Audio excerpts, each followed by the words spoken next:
It is time we all learn how to fry some chicken.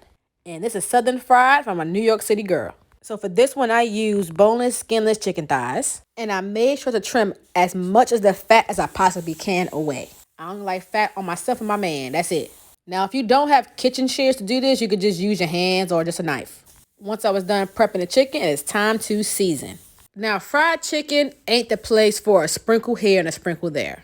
I know this makes it seem like a lot of seasoning. I know, but trust me, it is not going to be salty.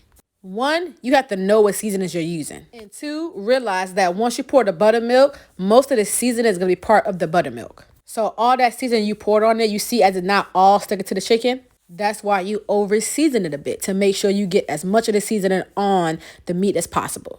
And I do the same thing for the flour. Over season the flour.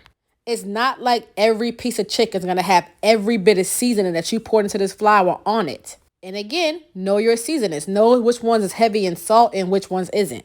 Knowing your seasonings will make this part 10 times easier for you. And if your flour don't change colors, it is not seasoned enough. Now, I usually use a bag for this, but I want to use a bowl to show you guys how I pat down the chicken.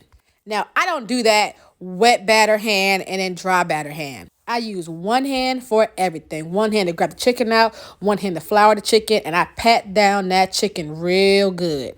I want to pat down as much flour and adhere it to the chicken so that it will not fall apart. Then I flip it and do the same thing on the other side. Now I'm about to show you the real reason I will use one hand to do everything. Because once I rub my fingers together, all those little bits of flour and buttermilk can fall off and it adds to the crust of the chicken. I do that instead of adding extra buttermilk to the flour mixture, and it works for me every single time.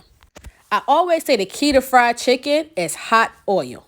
Catch me about 3 years ago, I couldn't fry chicken to save my life.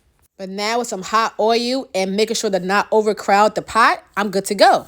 This is post-COVID chicken. We're going to need some space in between this chicken.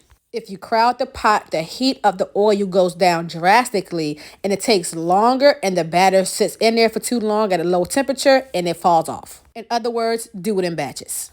After about 7 to 8 minutes, your chicken should be floating to the top and get a nice brown like me. We're going to take them out. You can either drain them on a paper towel, a brown paper bag, or on a wire rack. And then wait for your oil to heat back up to the right temperature. For this, I use 330 before you dip the second batch in. Do not dip it in right afterwards. Please don't do that. Now, we're going to hear this beautiful crunch.